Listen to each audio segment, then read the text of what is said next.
पश्चिम बंगाल में चुनाव का बिगुल बज चुका है, जिसके चलते राज्य का सियासी पारा हाई है। और इस बीच चुनाव आयोग और बीजेपी पर राज्य की सत्तारूढ़ पार्टी टीएमसी का हमला भी जारी है। मुख्यमंत्री ममता बनर्जी ने चुनाव आयोग और बीजेपी पर गंभीर आरोप लगाए हैं। साथ ही साफ कहा है कि जो भी बंगाल के साथ छेड़खानी करेगा वो सीधे नर्क जाएगा। साथ ही उन्होंने बड़ी चेतावनी भी दी है। तो और क्या कुछ कहा है ममता ने, जानेंगे इस रिपोर्ट में। पश्चिम बंगाल में जल्द ही विधानसभा चुनाव होने हैं। चुनाव की तारीखों का ऐलान भी हो चुका है। वहीं चुनाव से पहले राज्य में हुई एसआईआर प्रक्रिया को लेकर शुरू हुआ विवाद अभी तक नहीं थमा है। इस प्रक्रिया को लेकर राज्य की सत्तारूढ़ टीएमसी का हमलावर रुख अभी भी बरकरार है। साथ ही सूबे की मुख्यमंत्री ममता बनर्जी का हमला भी जारी है। इसी कड़ी में कोलकाता में एक कार्यक्रम के दौरान ममता बनर्जी ने चुनाव आयोग और बीजेपी पर जमकर हमला बोला। साथ ही कई गंभीर आरोप भी लगाए। सबसे पहले तो उन्होंने सभी को ईद की मुबारकबाद दी और कहा कि मैं सभी को बहुत बहुत ईद मुबारक कहना चाहूंगी। आज बारिश हो रही है और बारिश के रूप में हमें अल्लाह आशीर्वाद दे रहे हैं। आपकी सारी मुश्किलें आसानी से समाप्त हो जाएंगी। उन्होंने आगे कहा कि बहुत सारे लोगों का नाम एसआईआर के दौरान काट दिया गया है। हमारा अधिकार हम मोदी जी को नहीं लेने देंगे।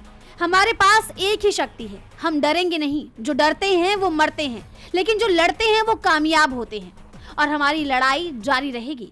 एसआईआर में इसको लिए हम कलकत्ता से, दिल्ली से, आज सुप्रीम कोर्ट से, कलकत्ता हाईकोर्ट से पूरा दोहराया, लेकिन तब भी हम आशा रखते हैं कि लोगों को इज्जत रखता हो।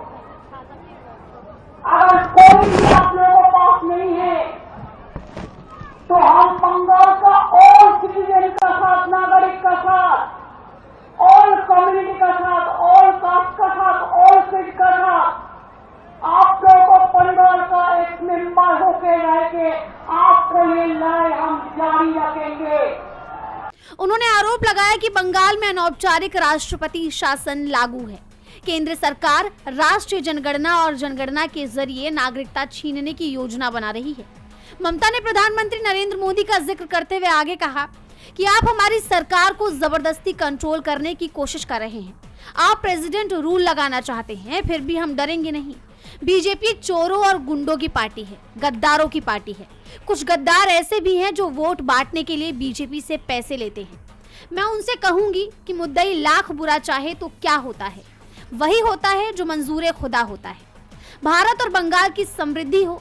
पश्चिम बंगाल को निशाना बनाने वालों को जहन्नुम में जाना चाहिए। खुदी को कर बुलंद इतना कि हर तकदीर से पहले खुदा बंदे से खुद पूछे कि बता तेरी रजा क्या है। हमारा सिर्फ एक ही इरादा है, बीजेपी को हटाना और राष्ट्र को बचाना।